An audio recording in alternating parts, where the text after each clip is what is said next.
Hay momentos en la vida donde parece que todo lo que construiste con tanto amor se desmorona frente a tus ojos. La persona con quien prometiste caminar toda la vida se ha convertido en un extraño bajo tu mismo techo. Las palabras que antes eran dulces ahora cortan como vidrio. El silencio pesa más que cualquier grito.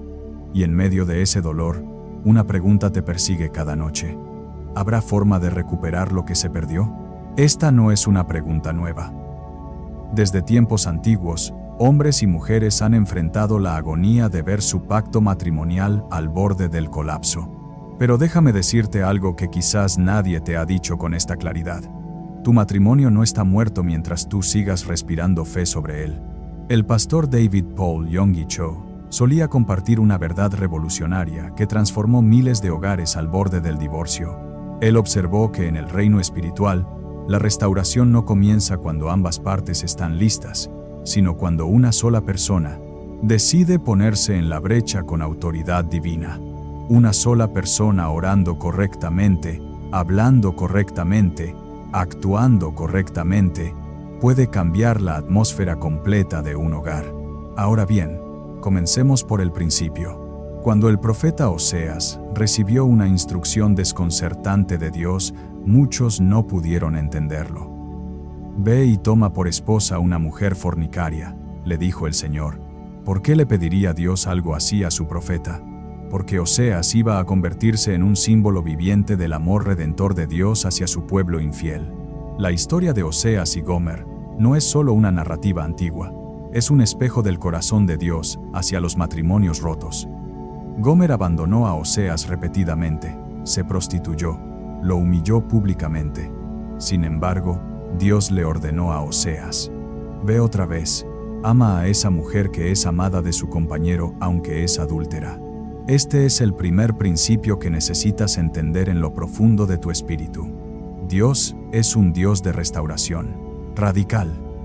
Él no abandona lo que une, no desecha lo que bendijo, no se rinde con lo que selló. Si Dios pudo ordenarle a Oseas que restaurara un matrimonio marcado por traición tras traición, ¿crees que no puede restaurar el tuyo? Pero aquí viene la parte que requiere valentía. La restauración comienza con quien está dispuesto a amar primero, a perdonar primero, a cambiar primero. El pastor Yonggi Cho descubrió algo profundo trabajando con parejas en crisis. Él notó que la mayoría llegaba a su oficina con una mentalidad equivocada. Llegaban diciendo: «Pastor, mi matrimonio está terminado porque mi esposo es así», o «mi esposa nunca va a cambiar». Y él les respondía con una pregunta que los desarmaba completamente: «¿Y tú qué vas a hacer diferente? Porque verás, tú no puedes controlar las decisiones de tu cónyuge, pero tienes control absoluto sobre tus propias palabras, tus actitudes, tus oraciones, tu nivel de fe. Y es precisamente ahí donde comienza el milagro». Déjame contarte sobre Rosa. Llevaba 22 años de casada cuando descubrió que su esposo mantenía una relación con alguien del trabajo. El mundo de Rosa se derrumbó. Durante 3 meses, su casa se convirtió en un campo de batalla. Cada conversación terminaba en gritos. Él empacó sus maletas 2 veces. Los hijos mayores ya sugerían que se divorciaran para que ambos fueran felices. Pero Rosa recordó algo que había escuchado en una enseñanza. Las palabras tienen poder creativo o destructivo. Durante todas esas semanas de conflicto, ella había hablado muerte sobre su matrimonio sin darse cuenta. «Esto ya no tiene remedio, nunca me vas a ser fiel, esto se acabó». Cada declaración era una semilla de destrucción que ella misma plantaba. Entonces Rosa tomó una decisión radical. Dejó de hablar sobre el problema y comenzó a declarar la solución. Cada mañana, mientras su esposo aún dormía, ella oraba en voz baja pero con autoridad: «En el nombre de Jesús, declaro restauración sobre este matrimonio. Declaro que el espíritu de infidelidad es quebrantado ahora. Declaro que mi esposo volverá a su primer amor, que yo soy la única mujer de su corazón, que Dios está obrando en él, incluso en este momento». Al principio le parecía hipócrita orar así, cuando todo seguía igual, pero persistió durante 30 días, sin fallar una sola mañana. Aquí está el segundo principio vital. Tus palabras están creando o destruyendo tu futuro ahora mismo. Proverbios 18:21 nos dice: la muerte y la vida están en poder de la lengua, y el que la ama comerá de sus frutos. Este no es un versículo poético, es una ley espiritual tan real como la gravedad. El pastor Yonggi Cho enseñaba que muchos cristianos oran por milagros, pero simultáneamente hablan desastres. Piden restauración los domingos en la iglesia, pero hablan divorcio de lunes a sábado en sus casas, y luego se preguntan por qué nada cambia. ¿Quieres ver transformación en tu matrimonio? Entonces coloca un guardián en tu boca. No más declaraciones de derrota. No más profecías de fracaso saliendo de tus labios. Aunque lo que ves no ha cambiado todavía, tú cambias el ambiente espiritual con lo que declaras. Volvamos a Rosa. En el día 32 de sus oraciones sucedió algo inesperado. Su esposo llegó temprano del trabajo, algo que no había hecho en meses. Se sentó en la sala y simplemente dijo: necesito hablar contigo. Rosa esperaba otra confrontación, pero en lugar de eso, él comenzó a llorar. Le dijo que no entendía qué estaba pasando, pero que durante los últimos días sentía una inquietud constante, como si algo o alguien le estuviera hablando a su conciencia. Le confesó que la relación externa lo hacía sentirse vacío, que no encontraba paz. Rosa pudo haber explotado con un «te lo dije», pero en lugar de eso, tomó su mano y simplemente dijo: Dios te está llamando de regreso a casa. Esa noche no se arregló todo mágicamente. La reconstrucción de la confianza tomó meses. Hubo recaídas, dudas, noches de llanto, pero algo fundamental había cambiado. Rosa había entendido que ella no era la víctima pasiva de las decisiones de su esposo, sino una guerrera espiritual con autoridad para cambiar atmósferas. Hoy, 5 años después, no solo siguen casados, sino que lideran un ministerio de restauración matrimonial en su iglesia. Pero todo comenzó cuando una mujer decidió alinear sus palabras con la voluntad de Dios en lugar de con sus circunstancias. Ahora bien, déjame llevarte a un principio que puede sonar contraintuitivo, pero que es absolutamente bíblico. Antes de intentar restaurar tu matrimonio, necesitas restaurar tu relación con Dios. Muchas personas tratan de arreglar lo horizontal sin primero arreglar lo vertical, y por eso sus esfuerzos fracasan repetidamente. Jesús fue claro en Mateo 6:33. Mas buscad primeramente el reino de Dios y su justicia, todas estas cosas os serán añadidas. Nota que dice, primeramente. No dice busca tu matrimonio primero y luego a Dios. No dice arregla tu hogar primero y luego tu vida espiritual. El orden es crucial. ¿Por qué es tan importante este orden? Porque cuando tu identidad está anclada en Dios y no en tu matrimonio, tú dejas de ser codependiente emocionalmente. Dejas de necesitar desesperadamente que tu cónyuge cambie para que tú puedas estar bien. Y paradójicamente, cuando dejas de necesitar desesperadamente algo, es cuando estás en mejor posición para recibirlo. El pastor Yonggi Cho observaba que las personas más desesperadas rara vez recibían su milagro matrimonial, mientras que aquellas que encontraban su plenitud en Cristo primero, frecuentemente, veían transformaciones radicales en sus hogares. Esto no significa que seas indiferente o que no te importe. Significa que tu paz no depende de si tu esposo cambia mañana o en 6 meses. Tu gozo no está atado a si ella finalmente te valora o no. Tú estás completa en Cristo. Y desde esa posición de plenitud, no de escasez, es que puedes amar verdaderamente. Porque el amor verdadero no es necesitar al otro para estar bien, es desear el bien del otro, aunque tú ya estés bien. Considera la historia de Ana en el libro de Samuel.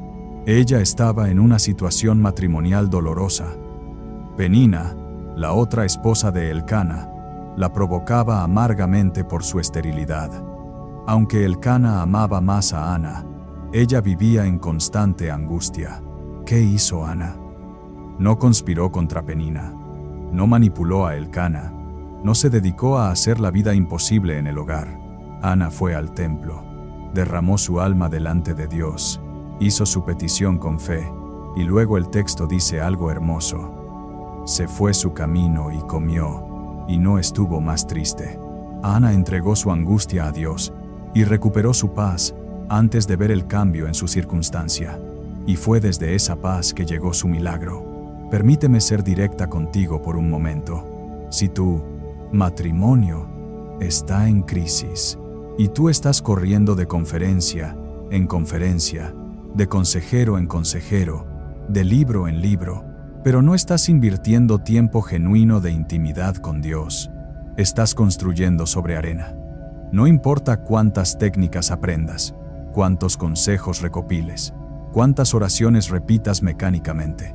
Si tu corazón no está primero rendido y restaurado delante del Padre, tus esfuerzos serán superficiales. Es como intentar dar de beber cuando tu propio pozo está seco. Aquí es donde la cosa se pone interesante. Cuando comienzas a buscar genuinamente a Dios, algo sobrenatural sucede. Primero, Él comienza a mostrarte tu propia contribución al problema.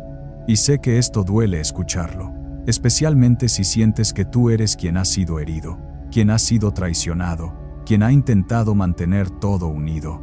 Pero parte de la madurez espiritual es reconocer que en todo conflicto matrimonial, aunque las culpas no sean 50-50, rara vez son 100 hasta 0. Siempre hay áreas donde tú también has fallado. Aunque sea en respuestas, actitudes o negligencias. El Salmo 139, 23 al 24 dice: Examíname, oh Dios, y conoce mi corazón. Pruébame y conoce mis pensamientos, y ve si hay en mí camino de perversidad, y guíame en el camino eterno. Esta debe convertirse en tu oración diaria. Dios, antes de mostrarme todo lo que está mal en mi cónyuge, muéstrame qué está mal en mí. ¿Dónde he sido orgullosa? ¿Dónde he sido crítica? ¿Dónde he cerrado mi corazón? ¿Dónde he retenido perdón? ¿Dónde he sido controladora? ¿Dónde he descuidado mis responsabilidades? Esta oración requiere valentía, porque Dios sí te responderá. Y no siempre es cómodo ver tu propio reflejo verdadero. El pastor John Gi Cho compartía sobre un momento crucial en su propio matrimonio. En los primeros años de ministerio, él estaba tan consumido construyendo la iglesia que prácticamente había abandonado emocionalmente a su esposa. Llegaba tarde, casi no conversaban, ella básicamente criaba a los hijos sola. Un día, en medio de su oración matutina, Dios le habló claramente: has edificado una gran iglesia, pero estás perdiendo tu propio hogar. Eso lo sacudió profundamente. Él podía justificar todo. Estaba haciendo la obra de Dios. Miles de personas dependían de él. Las almas eran prioridad. Pero Dios le mostró que había desequilibrado completamente sus prioridades. Decidió hacer cambios radicales en su agenda. Estableció límites con el ministerio. Empezó a tener citas semanales con su esposa, a participar activamente en la vida familiar, y vio cómo su hogar floreció nuevamente. La lección aquí es poderosa. El éxito ministerial, profesional o incluso religioso nunca justifica el fracaso matrimonial. Dios no te va a premiar por ganar el mundo entero si pierdes tu propia familia. Y muchas veces, lo que percibimos como el problema de mi cónyuge es en realidad el resultado de nuestra propia negligencia en áreas que no queríamos ver. Ahora avancemos al tercer principio fundamental. El perdón no es opcional, es obligatorio para la restauración. Y no hablo de un perdón superficial donde dices, te perdono con los labios, pero guardas amargura en el corazón. Hablo de un perdón radical que libera completamente al ofensor de tu tribunal interno. Efesios 4:32 nos instruye: antes sed benignos unos con otros, misericordiosos, perdonándoos unos a otros, como Dios también os perdonó a vosotros en Cristo. Nota la métrica que Dios usa. Como Dios también os perdonó. ¿Cómo te perdonó Dios a ti? ¿Completamente o a medias? ¿Con condiciones o incondicionalmente? ¿Recordándote constantemente tus fallas pasadas o borrándolas hasta no recordarlas más? Si Dios, siendo perfecto y santo, perdonó todas tus ofensas contra Él, ¿con qué autoridad tú, siendo imperfecta, te niegas a perdonar a otro ser humano? ¿Imperfecto? Déjame contarte sobre Miriam. Su esposo cayó en adicción al alcohol después de perder su negocio. Durante 3 años, la vida de Miriam fue un infierno. Él gastaba el dinero en licor. Llegaba borracho y violento. La humillaba frente a los hijos. En una ocasión, hasta levantó la mano contra ella. Miriam lo echó de la casa con todo derecho, pero en su corazón, la amargura echó raíces profundas. Cada noche revivía cada ofensa, cada humillación, cada dolor. Se prometió a sí misma: nunca lo voy a perdonar. No merece mi perdón.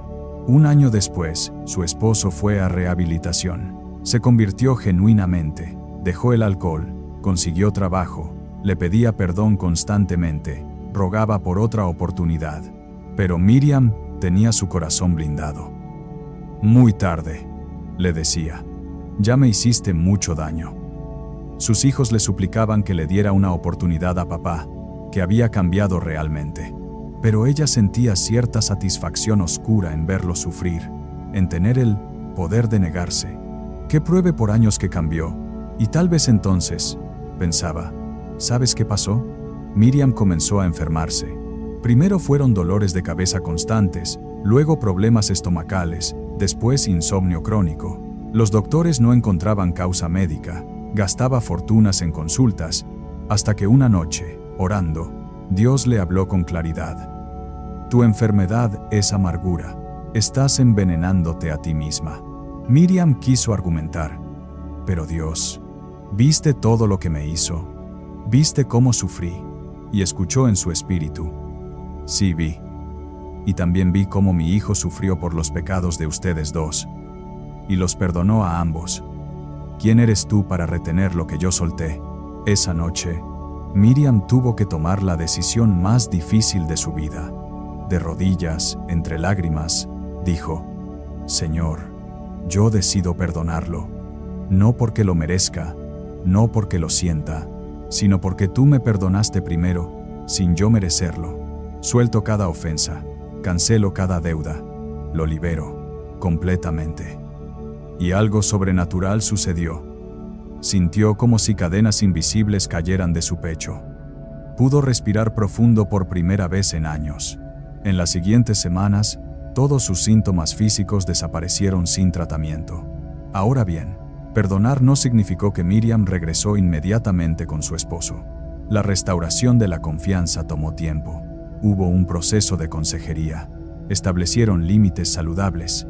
Él tuvo que demostrar con hechos durante meses su transformación. Pero la diferencia fue esta. Miriam pudo caminar ese proceso desde un corazón libre, no desde un corazón lleno de veneno. Y hoy, 10 años después, tienen un matrimonio más fuerte que nunca, precisamente porque pasaron por el fuego y salieron purificados. El pastor Yonggi Cho enseñaba algo revolucionario sobre el perdón. Decía que cuando perdonas, no estás haciendo un favor a quien te ofendió, te estás haciendo un favor a ti misma, porque la falta de perdón es como tomar veneno y esperar que el otro se muera. El rencor te consume por dentro, te roba el gozo, te enferma física y emocionalmente, te mantiene atada al pasado y le da al enemigo acceso legal a tu vida. En cambio, cuando perdonas, tú eres quien queda libre.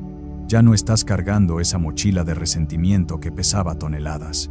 Y aquí hay algo más que necesitas entender. El perdón es una decisión, no un sentimiento. No esperes sentir ganas de perdonar para perdonar, porque ese día nunca llegará. Los sentimientos seguirán a la decisión, no al revés. Tú decides perdonar por obediencia a Dios, y eventualmente, tus emociones se alinearán con esa decisión. Cada vez que el recuerdo de la ofensa venga a tu mente, y créeme que vendrá, tú declaras nuevamente: ya lo perdoné, ya lo solté. Ese asunto está cerrado en el tribunal de mi corazón. Jesús nos enseñó en el Padre Nuestro: perdónanos nuestras deudas, como también nosotros perdonamos a nuestros deudores. Es interesante que Jesús conectó directamente el perdón que recibes con el perdón que das. Mateo 6:14-15 lo hace aún más claro. Porque si perdonáis a los hombres sus ofensas, os perdonará también a vosotros vuestro Padre Celestial. Mas si no perdonáis a los hombres sus ofensas, tampoco vuestro Padre os perdonará vuestras ofensas. Esta no es una sugerencia, es una condición. Y sin el fluir del perdón de Dios en tu vida, no hay restauración posible en ningún área. Lo que viene ahora podría revolucionar tu forma de orar por tu matrimonio. Existe un tipo de oración que el pastor Yonggi Cho descubrió que era particularmente poderoso para situaciones matrimoniales. La oración de guerra espiritual combinada con la oración de bendición. Porque verás, tu matrimonio no está simplemente enfrentando problemas naturales de comunicación o compatibilidad, estás en una batalla espiritual. Efesios 6:12 nos revela: porque no tenemos lucha contra sangre y carne, sino contra principados, contra potestades, contra los gobernadores de las tinieblas de este siglo, contra huestes espirituales de maldad en las regiones celestes. Esto significa que tu esposo no es tu enemigo. Tu esposa no es tu enemiga. Hay fuerzas oscuras trabajando activamente para destruir tu matrimonio, porque saben que cuando un matrimonio cristiano se rompe, se afectan generaciones. Se afecta el testimonio de la iglesia. Se afectan los hijos. Se abre una brecha para toda clase de ataques espirituales. El enemigo odia los matrimonios que Dios ha unido, porque son un reflejo del pacto entre Cristo y su iglesia. Entonces, ¿cómo oras con esta perspectiva? Primero, identificas que tu batalla no es contra tu cónyuge. Cuando él o ella actúa de manera hiriente, reconoces que hay influencias espirituales operando. Esto no excusa el comportamiento, pero cambia completamente tu enfoque. En lugar de pelear contra tu pareja, se unen para pelear contra el verdadero enemigo. Segundo, comienzas a atar y desatar en oración. Jesús nos dio autoridad en Mateo 16:19. Y a ti te daré las llaves del reino de los cielos, y todo lo que atares en la tierra será atado en los cielos, y todo lo que desatares en la tierra será desatado en los cielos. Entonces oras algo así: en el nombre de Jesús, ato todo espíritu de división que está operando en mi matrimonio. Ato el espíritu de infidelidad, de engaño, de confusión, de amargura, de orgullo. Ato toda influencia demoníaca que está trayendo conflicto a nuestro hogar, y desato el Espíritu Santo sobre mi esposo. Desato amor, perdón, sabiduría, claridad mental, sensibilidad espiritual. Desato convicción de pecado donde hay pecado. Desato restauración, reconciliación, renovación de nuestro pacto matrimonial. Pero aquí viene la parte que muchos olvidan. Después de la guerra espiritual, viene la oración de bendición. El pastor Yonggi Cho enfatizaba que no puedes solo estar atando demonios todo el día sin también declarar bendición sobre tu matrimonio. Necesitas hablar vida, no solo combatir muerte. Necesitas declarar cómo será tu matrimonio restaurado, no solo cómo no quieres que sea. Recuerda, la fe es por naturaleza creativa. Dios creó con palabras: sea la luz, y fue la luz. Tú también creas con tus palabras. Así que después de tu guerra espiritual, declaras bendición. Declaro que mi matrimonio es fuerte, saludable y lleno del amor de Dios. Declaro que mi esposo y yo caminamos en unidad, respeto mutuo y comunicación abierta. Declaro que somos ejemplo de un matrimonio cristiano próspero. Declaro que superamos esta crisis y salimos más unidos que nunca. Declaro que nuestro hogar es un refugio de paz, donde el Espíritu Santo habita. Declaro que nuestros hijos ven en nosotros un modelo de amor comprometido y perseverante. Ahora, quiero que entiendas algo crucial sobre estas declaraciones. No estás mintiendo o negando la realidad actual. Estás profetizando la realidad futura que Dios quiere manifestar. Estás llamando las cosas que no son como si fuesen, que es exactamente lo que hizo Abraham según Romanos 4:17. Hay una diferencia monumental entre negación y fe. La negación dice: no hay problema. La fe dice: hay un problema, pero mi Dios es más grande que el problema, y yo decreto su solución. La negación vive en fantasía. La fe vive en expectativa activa de la intervención divina. Déjame llevarte ahora a un principio que a menudo se pasa por alto: la importancia del ayuno estratégico en situaciones matrimoniales difíciles. Cuando los discípulos no pudieron echar fuera cierto tipo de demonio, Jesús les explicó en Mateo 17:21. Pero este género no sale sino con oración y ayuno. Hay batallas espirituales que requieren un nivel mayor de intensidad espiritual, y un matrimonio al borde del colapso definitivamente califica como una de esas batallas. El ayuno no es una manera de manipular a Dios o ganar puntos con Él. No es una huelga de hambre celestial donde le dices, no como hasta que arregles mi matrimonio. El ayuno es una herramienta espiritual que agudiza tu sensibilidad al Espíritu Santo, debilita el poder de tu carne y demuestra la seriedad de tu petición.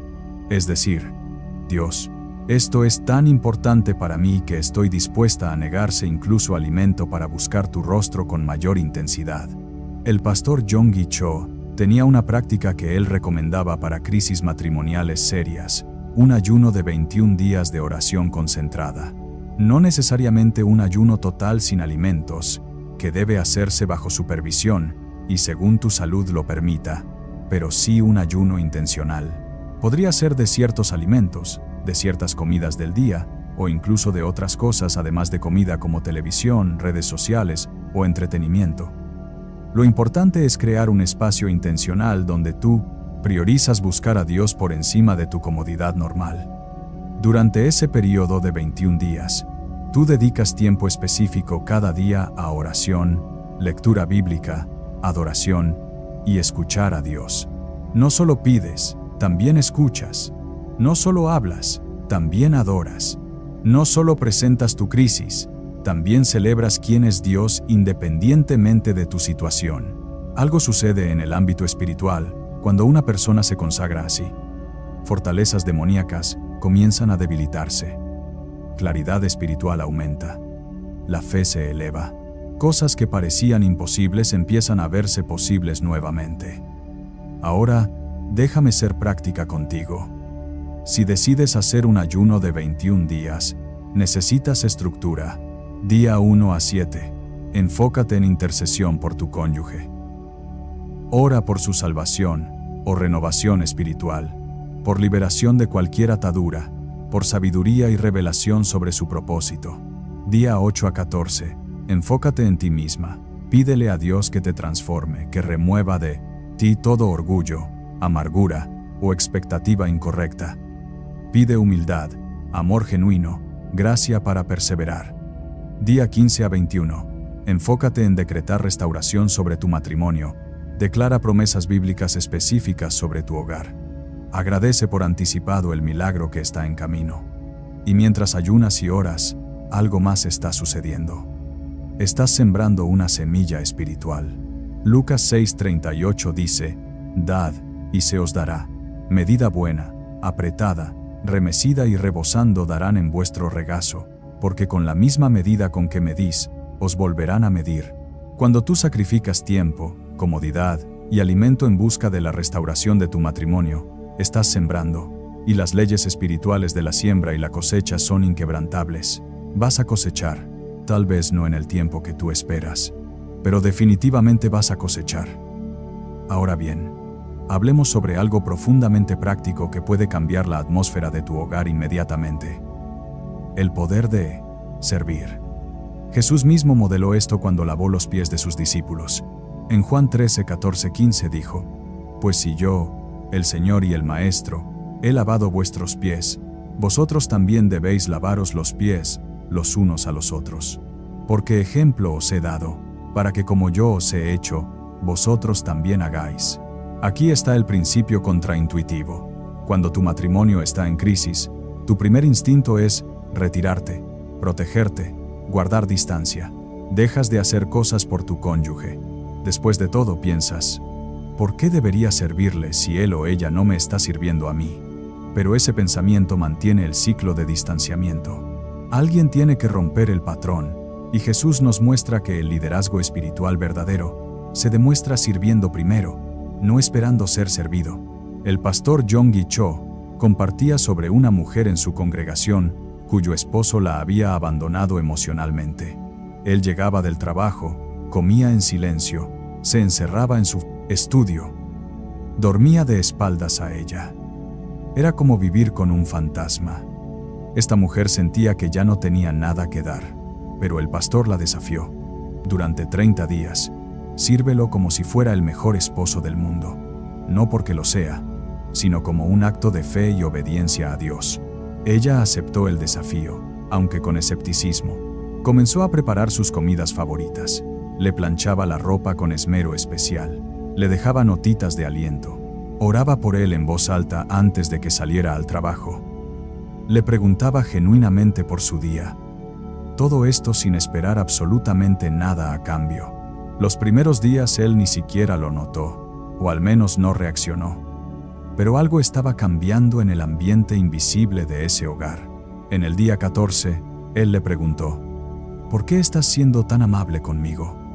Ella simplemente respondió: porque decidí tratarte como el tesoro que eres, no según cómo me siento. Él no dijo más ese día, pero ella notó que por primera vez en meses, él no comió en silencio. Hizo un pequeño comentario sobre el sazón de la comida. Para el día 21, él estaba dejando el estudio más temprano. En el día 30, la invitó a cenar fuera por primera vez en un año. 6 meses después, estaban en consejería matrimonial, trabajando activamente en reconstruir su relación. ¿Qué sucedió? Cuando ella comenzó a servir sin expectativa de reciprocidad, rompió el patrón de amargura y distanciamiento. Su servicio desinteresado desarmó las defensas de él. Le mostró que ella estaba comprometida con el matrimonio independientemente de su respuesta. Y ese tipo de amor incondicional tiene un poder magnético. Es el amor de Cristo en acción, y tiene la capacidad de derretir los corazones más duros.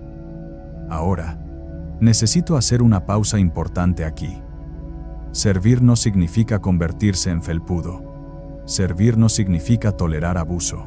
Si hay violencia física, abuso emocional severo, o situaciones que ponen en peligro tu seguridad o la de tus hijos, la sabiduría requiere establecer límites y, si es necesario, separación física temporal.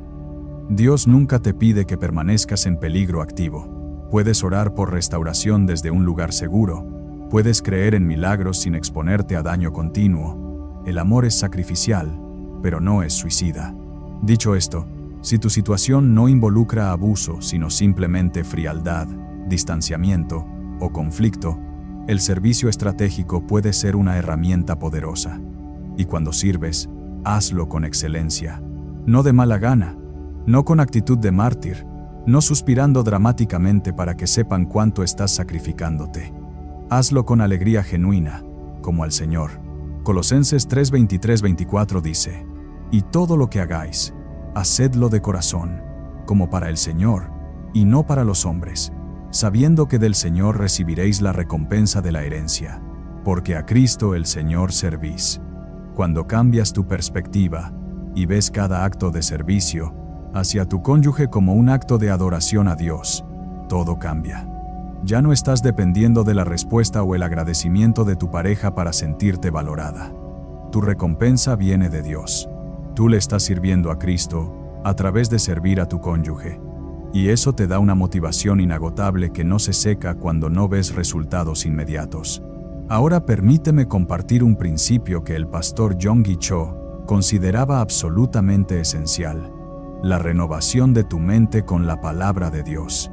Romanos 12:2 nos instruye: no os conforméis a este siglo, sino transformaos por medio de la renovación de vuestro entendimiento, para que comprobéis cuál sea la buena voluntad de Dios, agradable y perfecta.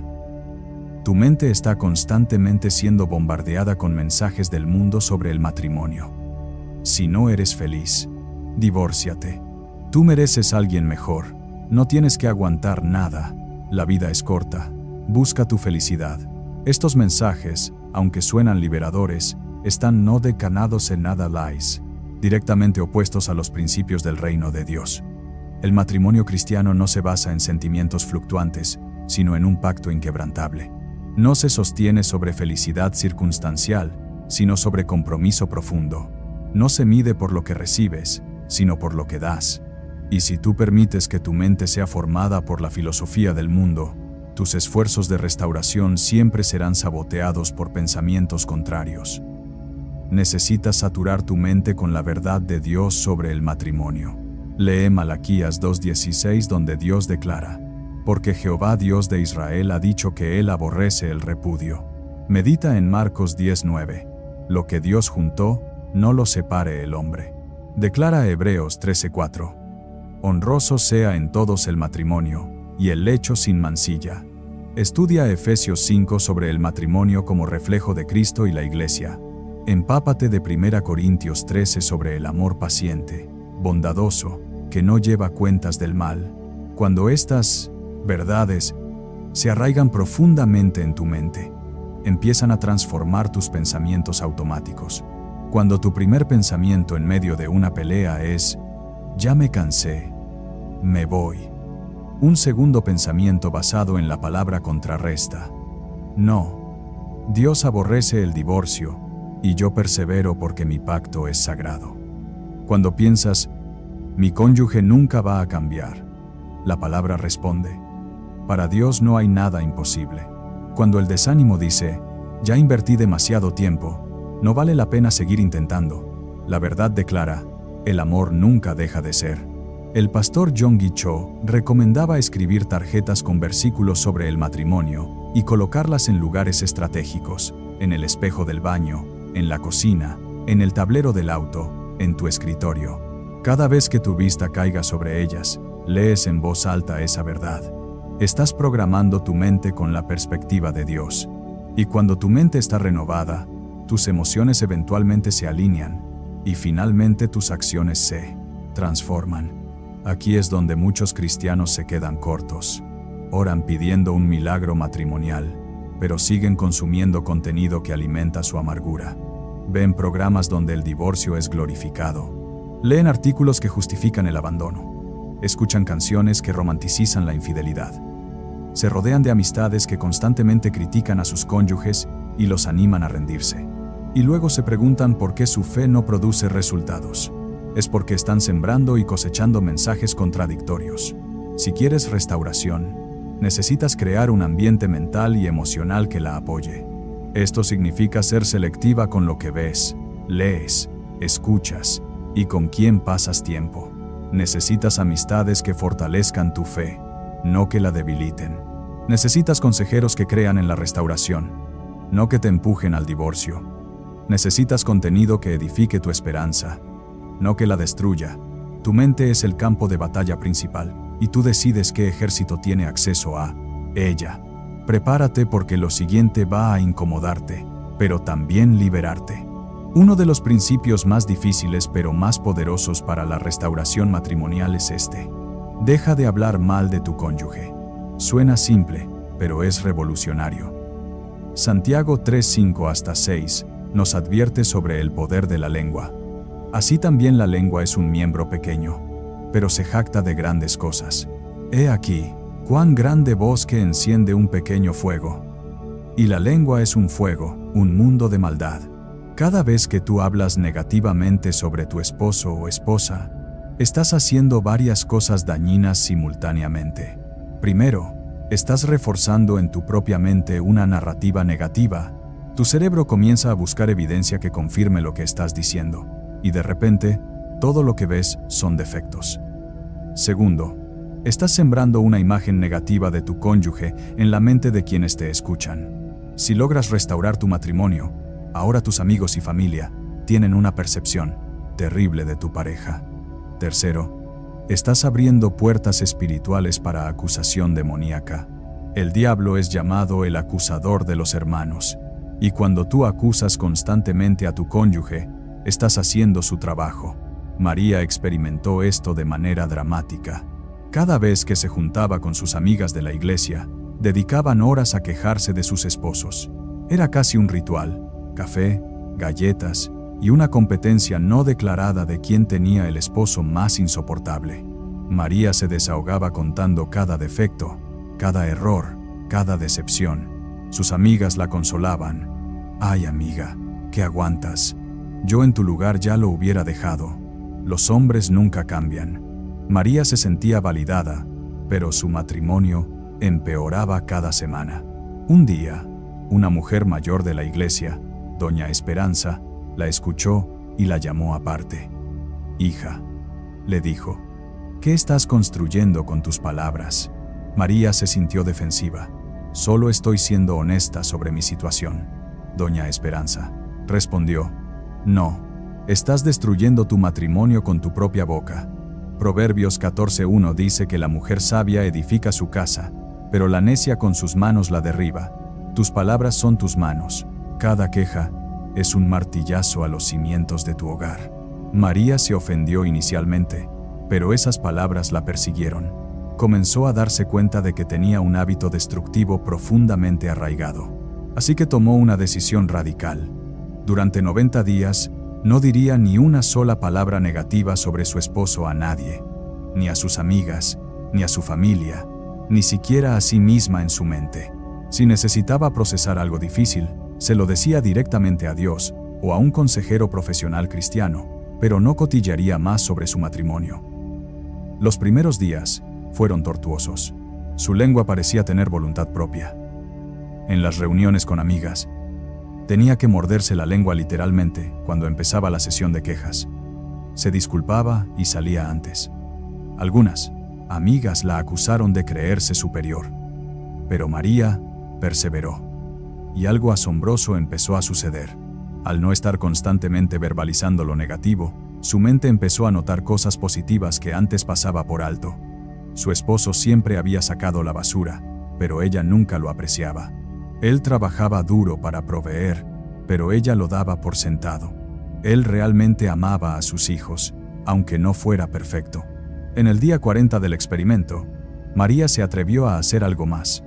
Comenzó a hablar bien de su esposo públicamente. Cuando sus amigas empezaban con las quejas, ella decía: «Yo agradezco que mi esposo es un hombre trabajador y fiel». Silencio incómodo. Algunas la miraban con suspicacia, como si estuviera fingiendo, pero ella continuó. En el día 60, su esposo le preguntó: «¿Por qué has estado tan diferente últimamente?». Ella sonrió. «Decidí verte con los ojos con que Dios te ve, no con los ojos de mis frustraciones». Para el día 90, su matrimonio había experimentado un cambio notable. No porque su esposo hubiera cambiado drásticamente, sino porque María había cambiado la atmósfera con sus palabras. Donde antes había acusación constante, ahora había apreciación. Donde antes había crítica, ahora había ánimo. Y su esposo respondió a esa nueva atmósfera floreciendo. Empezó a esforzarse más, a ser más atento, porque finalmente sentía que sus esfuerzos eran vistos y valorados. Esto no significa que ignores problemas reales o que no puedas tener conversaciones honestas con tu cónyuge sobre áreas que necesitan mejorar. Significa que dejas de difamar, de exagerar lo negativo, de buscar simpatía constante pintando a tu pareja como un villano. Significa que cuando necesitas hablar de algo difícil, lo haces con sabiduría, en privado, con el objetivo de resolver, no de ventilar. El pastor Yonggi Cho tenía una regla en su iglesia para parejas en crisis. Antes de hablar mal de tu cónyuge con alguien, pregúntate: ¿esto edifica o destruye? ¿Esto busca solución o solo desahogo? ¿Esto honra el pacto o lo deshonra? Si la respuesta muestra que es destructivo, guarda silencio y llévalo a Dios en oración. Dios puede manejar tus quejas sin ser contaminado. La gente no. Ahora permíteme compartir algo que va a requerir humildad radical. La importancia de pedir perdón por tu parte. Nota que no dije disculparte, dije pedir perdón. Hay una diferencia. Una disculpa puede ser superficial. Perdón si te ofendí. Un verdadero pedido de perdón es específico y responsable. Pequé contra ti cuando te grité frente a los niños. Fue cruel e injusto. ¿Me perdonas? Muchos matrimonios están estancados porque ambas partes esperan que el otro pida perdón primero. Es un duelo de orgullos. Yo pido perdón cuando él pida perdón. Yo me disculpo cuando ella reconozca su parte. Y mientras tanto, el matrimonio se desangra lentamente. Alguien tiene que romper el ciclo del orgullo. Y si ese alguien, tiene que ser tú, que así sea. No por debilidad, sino por fortaleza espiritual. Se requiere mucha más valentía para humillarse que para mantenerse teniendo razón. Jesús nos dio el patrón en Mateo 5:23-24. Por tanto, si traes tu ofrenda al altar y allí te acuerdas de que tu hermano tiene algo contra ti, deja allí tu ofrenda delante del altar y anda, reconcíliate primero con tu hermano, y entonces ven y presenta tu ofrenda.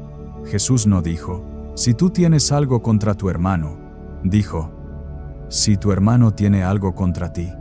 Incluso si tú sientes que tienes razón, si tu cónyuge siente que lo heriste, Jesús dice que vayas y te reconcilies. Esto requiere morir al ego, morir a la necesidad de tener razón, morir a la justificación constante. Y cuando mueres a esas cosas, algo hermoso nace, verdadera intimidad. Porque la intimidad requiere vulnerabilidad, y la vulnerabilidad requiere soltar las defensas. No puedes estar blindado emocionalmente y conectado íntimamente al mismo tiempo. Entonces, ¿cómo pides perdón efectivamente? Primero, sé específica. No digas, perdón por todo. Di, perdón por levantarte la voz ayer. Perdón por no escucharte cuando intentabas compartir tu día. Perdón por priorizar mi trabajo sobre nuestra relación. Segundo, toma responsabilidad completa. No digas, perdón, pero tú también. Eso no es pedir perdón, es defenderte. Di, lo que hice estuvo mal, no hay excusa. Lo siento profundamente. Tercero, pregunta, ¿me perdonas? Y cuarto, pregunta, ¿cómo puedo reparar esto? Y cuando tu cónyuge te pida perdón, no importa cuán inadecuada te parezca la disculpa, perdona. Efesios 4:32, ya lo vimos, pero vale la pena repetirlo. Perdonando como Dios te perdonó en Cristo. Dios no te exigió que te disculparas perfectamente antes de perdonarte. Él te perdonó mientras aún eras pecadora. Él te perdonó generosamente, completamente, inmediatamente. Haz lo mismo. Ahora quiero llevarte a un principio práctico que puede parecer mundano pero tiene implicaciones espirituales profundas. La importancia de crear momentos intencionales de conexión. Muchos matrimonios mueren no por grandes traiciones sino por negligencia gradual. Se distancian no por explosión sino por erosión. Día tras día, semana tras semana, dejan de invertir tiempo de calidad juntos y lentamente se convierten en compañeros de casa en lugar de compañeros de vida. El pastor Yonggi Cho era un defensor apasionado de lo que él llamaba citas sagradas. Enseñaba que cada pareja necesita establecer momentos no negociables durante la semana donde se conectan sin distracciones. No es opcional. No es si tenemos tiempo. Es una cita sagrada en tu calendario, tan importante como una reunión de trabajo o una cita médica. Porque estás invirtiendo en la relación más importante de tu vida terrenal. ¿Qué constituye una cita sagrada? Es tiempo donde ustedes dos se enfocan mutuamente. Sin teléfonos, sin televisión, sin niños, sin interrupciones. Puede ser una cena, una caminata, un café, sentarse en el balcón. Lo importante no es la actividad, sino la intención. Conectar emocional y espiritualmente. Conversar no solo sobre logística del hogar, sino sobre sueños, miedos, esperanzas, recuerdos. Reírse juntos. Orar juntos. Recordarse por qué se enamoraron. Y aquí está la parte crucial. Si tu matrimonio está en crisis, estas citas son aún más importantes, no menos. Sé que parece contraintuitivo. Cuando están heridos y distantes, lo último que quieren es pasar tiempo juntos. Pero es exactamente cuando más lo necesitan. Es en esos momentos de inversión intencional que pueden comenzar a reconstruir puentes que el conflicto derribó. Patricia lo experimentó directamente. Su matrimonio estaba en terapia de cuidados intensivos. Dormían en cuartos separados. Apenas se hablaban. Pero su consejera les dio una tarea. Todas las noches a las 9, sin falta, se sentarían juntos en la sala por 15 minutos. Solo 15 minutos. Sin resolver problemas, sin discutir, sin revisar el pasado. Solo estar juntos. Podían tomar té. Podían mirar por la ventana, podían estar en silencio, pero tenían que estar físicamente presentes el uno con el otro. Los primeros días fueron horriblemente incómodos. El silencio era tenso. Patricia miraba el reloj cada 2 minutos, contando los segundos para que terminaran los 15 minutos. Pero persistieron. En la segunda semana, su esposo comentó algo trivial sobre el clima. Ella respondió.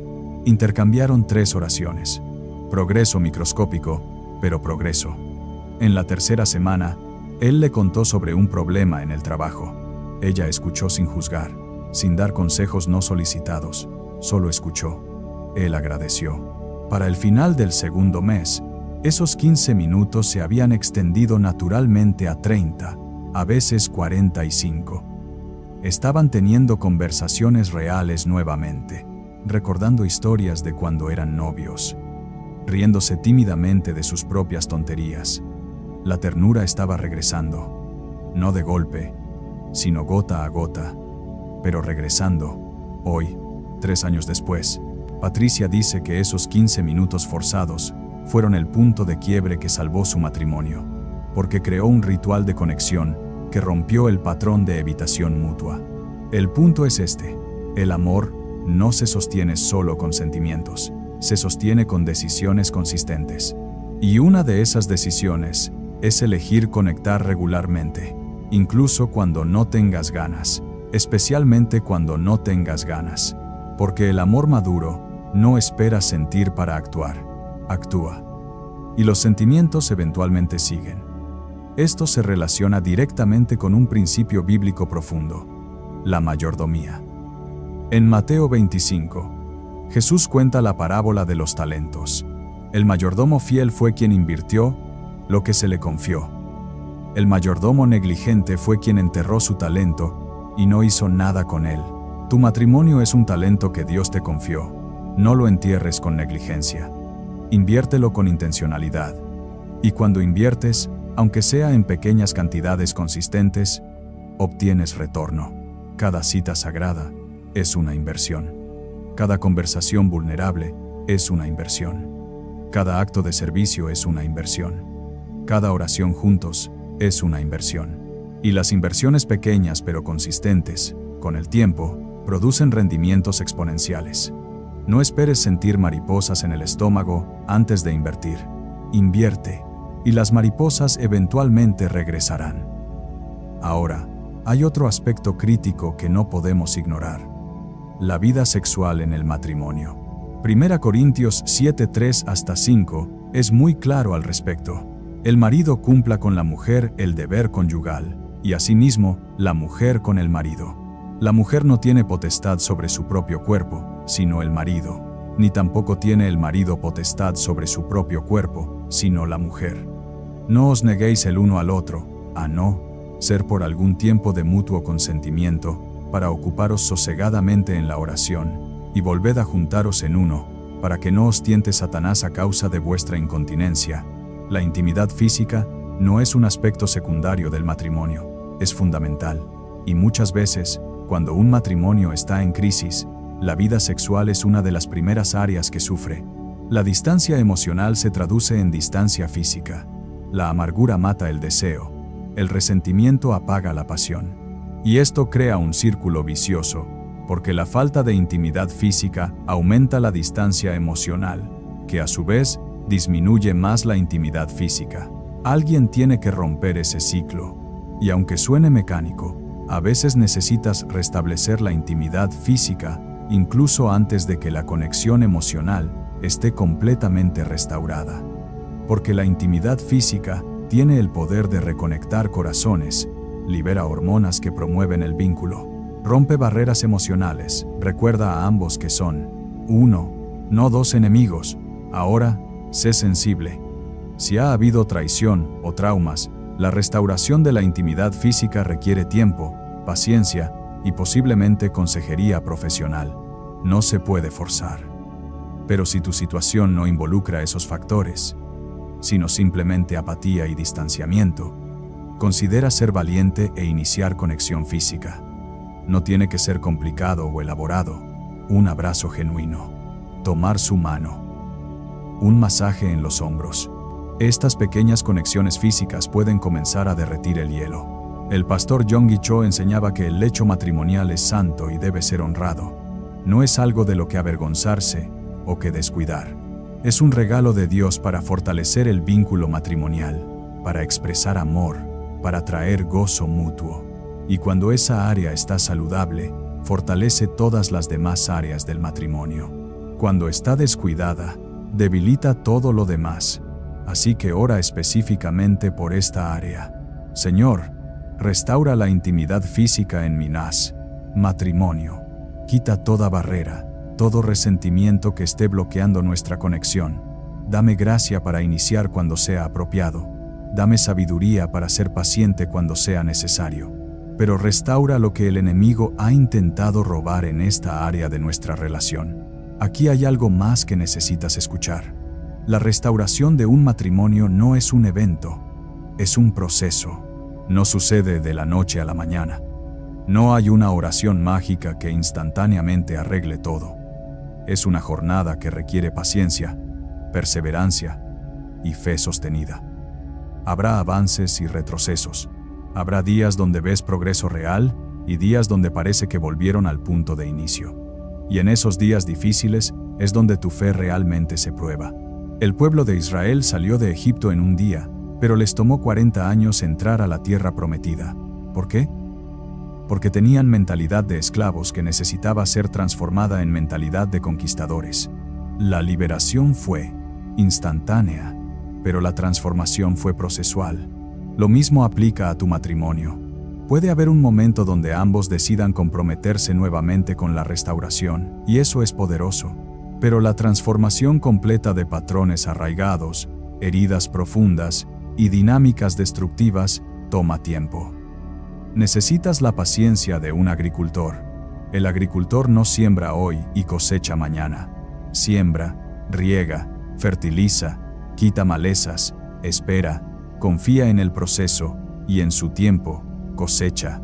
Tú estás sembrando semillas de restauración cada vez que oras, cada vez que sirves, cada vez que perdonas, cada vez que declaras vida sobre tu matrimonio. Algunas semillas germinarán rápido, otras tomarán meses. Pero si no te rindes, definitivamente cosecharás.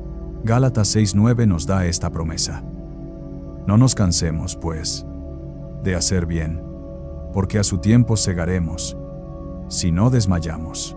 La clave está en la última frase. Si no desmayamos. El enemigo de tu cosecha no es la falta de semilla, es el desánimo que te hace renunciar antes de la cosecha.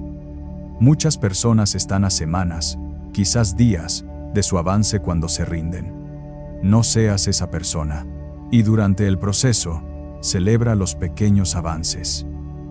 Si tu esposo que llevaba meses sin hablarte te preguntó cómo estuvo tu día, celebra eso. Norgonguaro. Si tu esposa que estaba fría aceptó tu invitación a tomar café, celebra eso. No desprecies los días de los pequeños comienzos.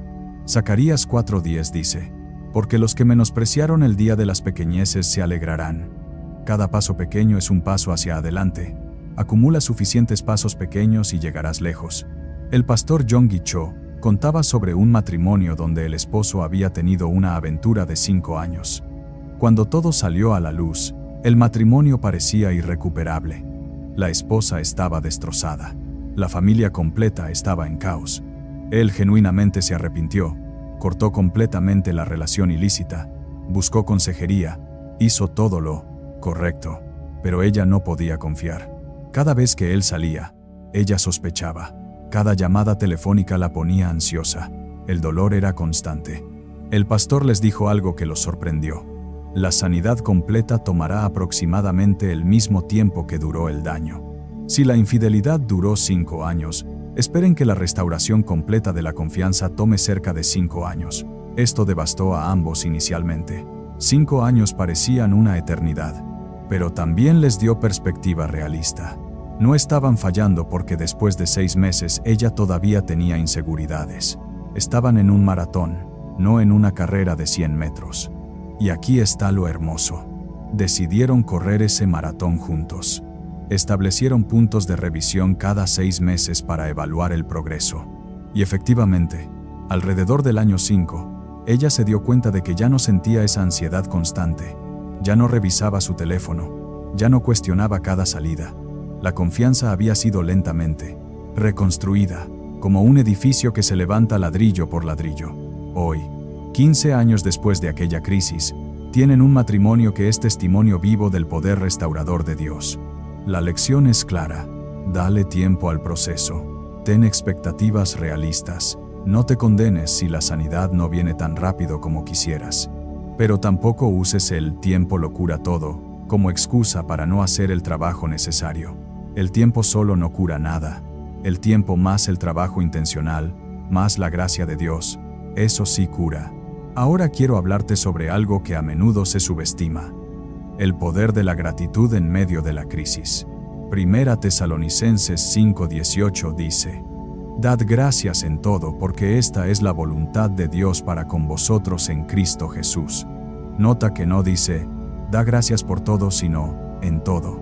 No se te pide agradecer por la traición o el dolor, pero se te pide mantener un corazón agradecido incluso en medio del dolor.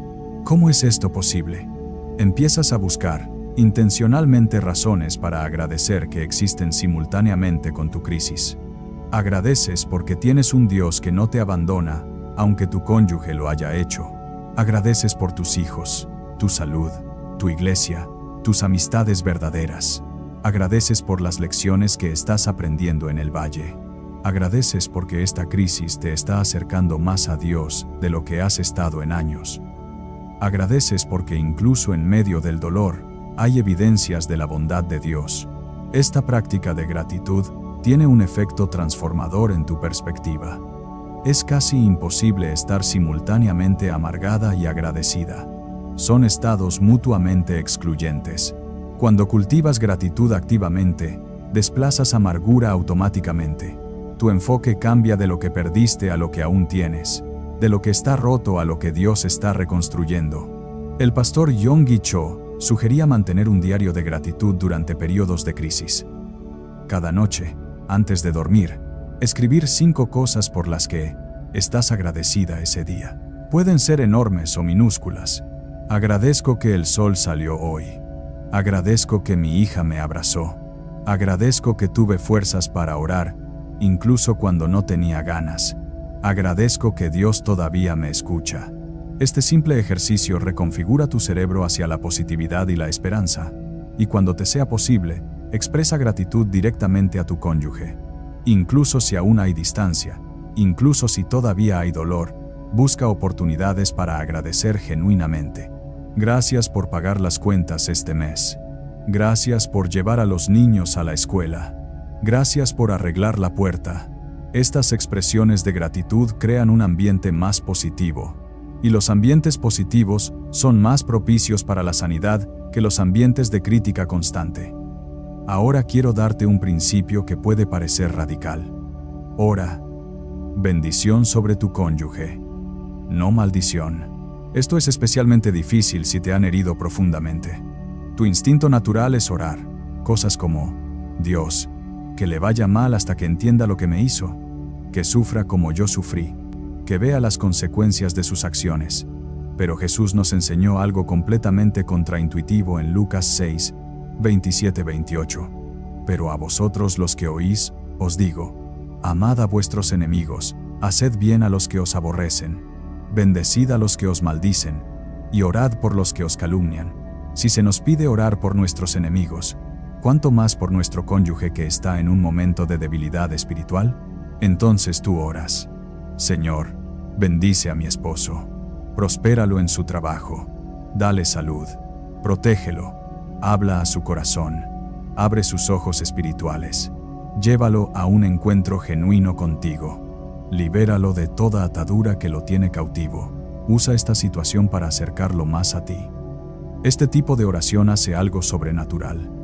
Primero, ablanda tu propio corazón. Es casi imposible bendecir genuinamente a alguien y simultáneamente guardar rencor contra esa persona. Segundo, activa el favor de Dios. Proverbios 25, 21, 22 dice: si el que te aborrece tuviere hambre, dale de comer pan, y si tuviere sed, dale de beber agua, porque ascuas amontona sobre su cabeza, y Jehová te lo pagará. Cuando bendices a quien te maldijo, Dios mismo se hace responsable de tu recompensa. Hay poder espiritual en bendecir. Las palabras de bendición son como un ariete que derriba fortalezas espirituales alrededor de tu cónyuge. Puede que él o ella no esté en posición de escuchar tu voz natural, pero las palabras de bendición habladas en oración rompen barreras en el plano espiritual y preparan su corazón para el trabajo de Dios. Ana, de quien mencionamos antes, implementó esto radicalmente. Su esposo la había abandonado por otra mujer. Legalmente tenía todo el derecho de orar su destrucción. En cambio, cada mañana durante un año, ella oraba: Padre, bendice a Roberto hoy. Donde quiera que esté, manifiéstate a él. Quiebra las cadenas de engaño que lo tienen atado. Restaura su mente. Recuérdale su pacto conmigo, su pacto contigo, su llamado como padre. Y si es tu voluntad, tráelo de regreso a casa restaurado y transformado. ¿Qué sucedió? Roberto eventualmente cayó en profunda depresión. La relación con la otra mujer resultó ser una ilusión que se desvaneció rápidamente. Se encontró solo, vacío, lleno de remordimiento. Y en ese estado de quebrantamiento, Dios pudo hablarle. Se arrepintió genuinamente, buscó a Dios desesperadamente, y después de meses de transformación interna, tocó la puerta de Ana, no exigiendo nada, sino pidiendo perdón. La restauración fue lenta y supervisada, pero sucedió. Y Ana está convencida de que sus oraciones de bendición, no de maldición, crearon el ambiente espiritual para que Dios obrara. Entonces tu tarea hoy es esta: cambia tu oración de venganza a bendición. Suelta la satisfacción oscura de ver a tu cónyuge sufrir. En lugar de eso, conviértete en su intercesor más fiel. Porque cuando intercedes por alguien, estás parándote en la brecha entre su condición actual y su destino divino. Estás jalando el cielo hacia la tierra en su favor, y eso es amor en su expresión más pura. Ahora voy a darte un consejo práctico que puede salvarte de mucho dolor innecesario.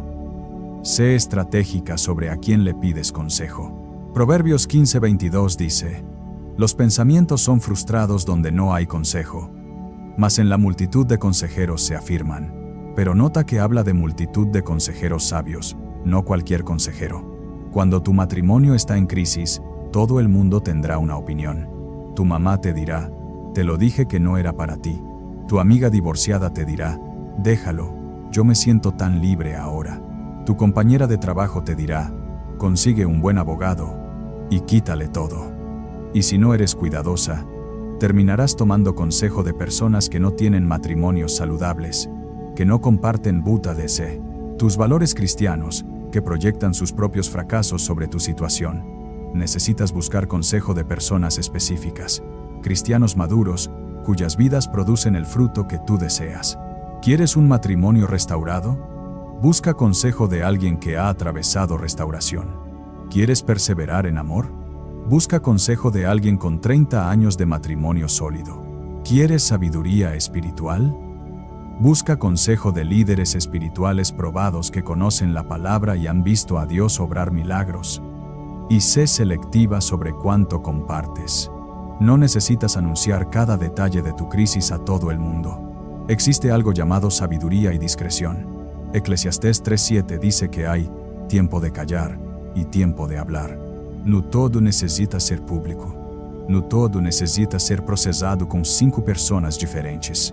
Algunas cosas son sagradas y deben permanecer en el círculo íntimo de tu consejero de confianza, tal vez tu pastor, y por supuesto, Dios, el pastor.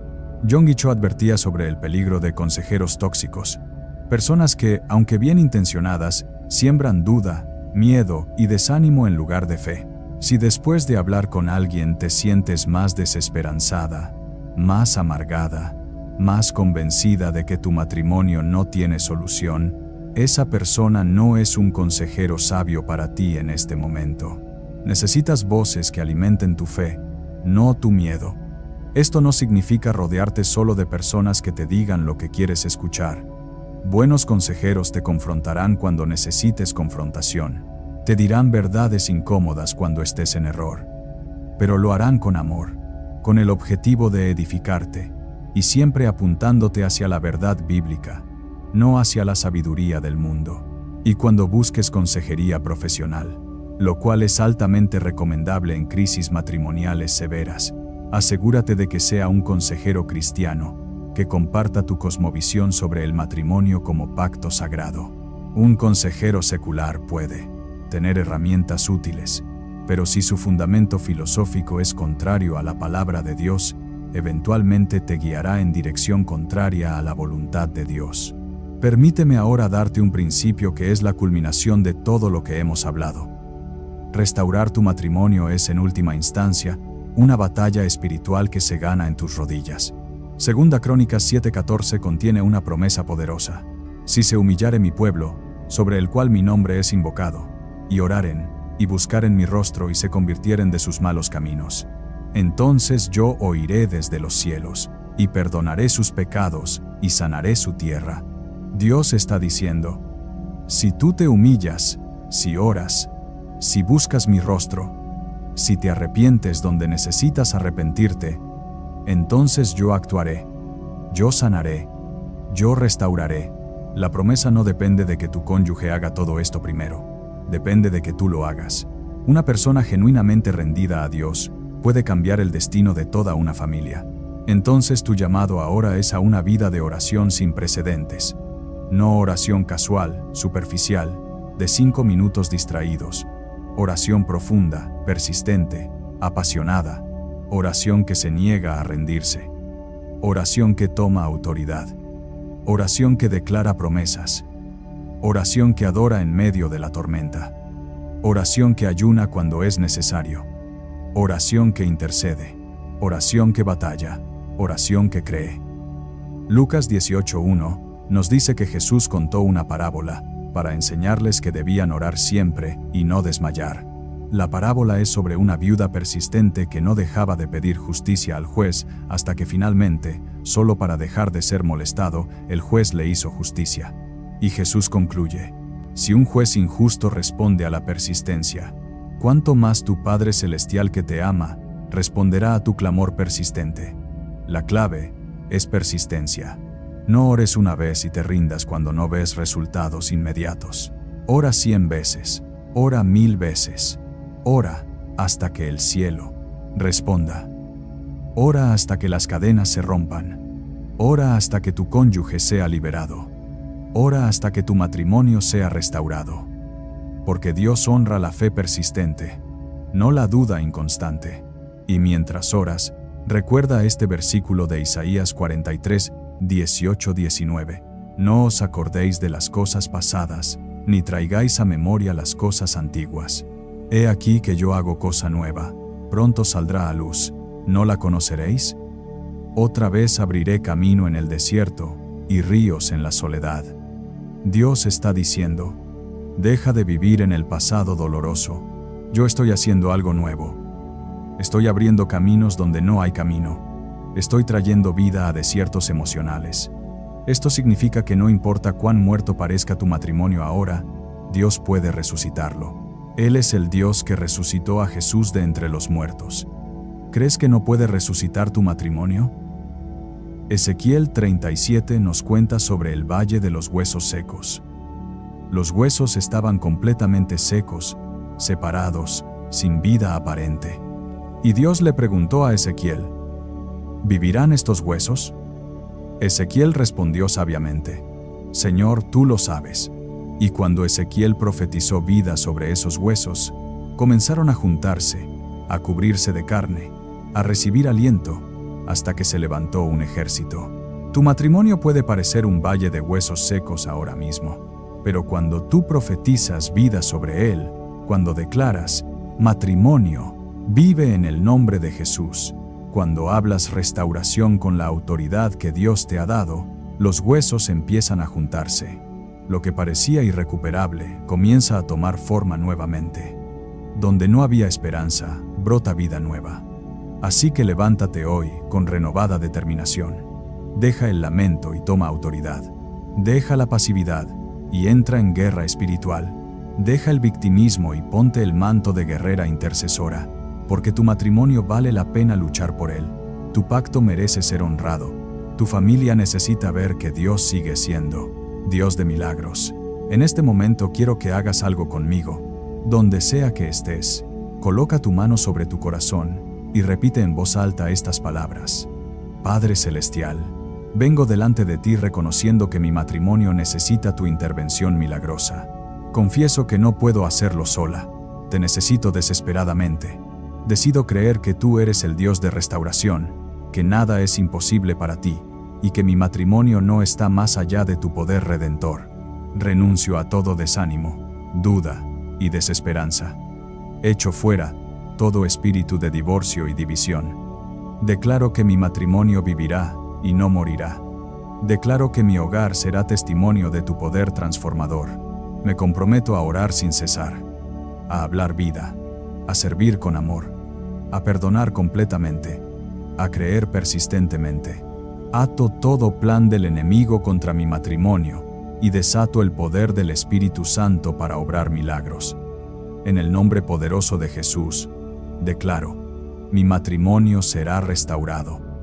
Mi pacto será renovado.